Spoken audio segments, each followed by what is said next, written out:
Covishield vaccine को लेकर दुनिया भर में बहस छिड़ गई है। वहीं सियासत से अलग स्वास्थ्य विशेषज्ञ मानते हैं कि इस वैक्सीन के ज्यादा फायदे हैं और नुकसान कम है। इसलिए कोविशील्ड वैक्सीन को लेकर घबराने की जरूरत नहीं है। विशेषज्ञों का यह भी कहना है कि वैक्सीन सेफ है और जिसको साइड इफेक्ट होने थे वो वैक्सीनेशन के बाद ही हो गए थे। जाने माने न्यूरोसर्जन महेश कुड़ियाल और कार्डियोलॉजिस्ट डॉक्टर एस.डी. जोशी ने बताया कि पैनिक ना करें और ना ही फैलाएं। उन्होंने कहा कि कोरोना वैक्सीन कोविशील्ड को लेकर आ रही खबरों से घबराने की जरूरत नहीं है। यह वैक्सीन पूरी तरह से सुरक्षित है।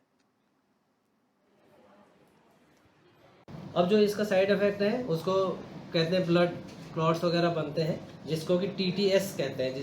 जो क्लॉटिंग होती है, टीटीएस मतलब थ्रोम्बोसिस विद थ्रोम्बोसाइटोपेनिक सिंड्रोम होता है। ये शरीर के किसी भी हिस्से में खून जमने की शिकायत होती है, जैसे लकवा हो जाए, किसी को हार्ट अटैक हो जाए, किसी के एक पैर में जो है स्वेलिंग आने लगे या हाथों में प्रॉब्लम हो जाए, तो ये सब इसमें ये होता है। और मैं ये भी बता देना चाहता हूँ, ये क्लियर कर देना चाहता हूँ कि ये बीमारी नई नहीं है।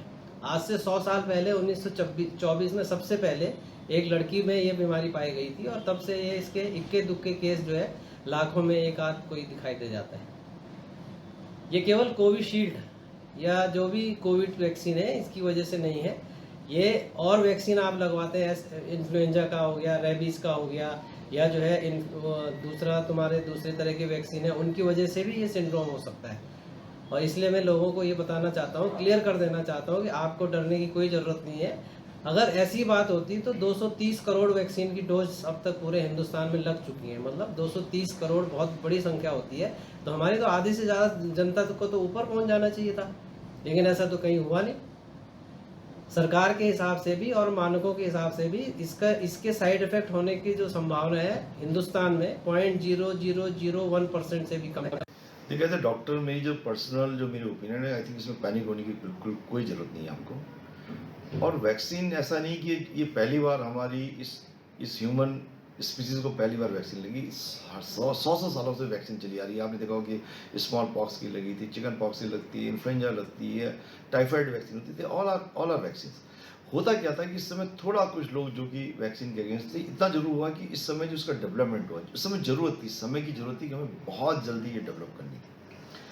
तो उसमें उतने ट्रायल नहीं हो पाए जितने ट्रायल नॉर्मल वैक्सीन होते हैं। कहते हैं कि अगर ये नॉर्मल वैक्सीन को डेवलप करने में 5 से 10 साल लगते हैं, इसमें इन्होंने 1.5-2 साल में वैक्सीन करी। आई थिंक वो साइंटिस्ट के लिए हमें उनको कॉन्ग्रेचुलेट भी करना चाहिए उसके लिए, क्योंकि उस समय जो समय क्राइसिस आ गई थी, तो उस क्राइसिस को बचने के लिए डेफिनेटली ये वैक्सीन की हमें जरूरत थी।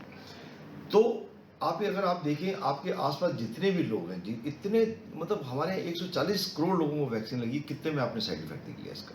बिल्कुल।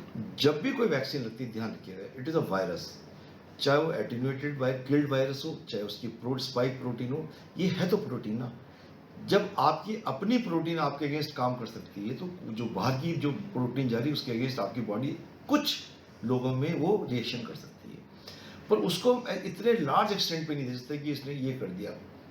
ऑफ लेट क्या हुआ है कि लोगों के अंदर, जैसे कई लोगों में सुना गया कि यंग आदमी था वो हार्ट अटैक से मर गया। देखो ये स्टडीज वो अभी रिसर्च का वो है कि क्या वो वास्तव में वैक्सीन के कारण था या वो नेचुरल, जब ये वैक्सीन नहीं थी तब भी यंग लोग हार्ट अटैक से मर रहे थे।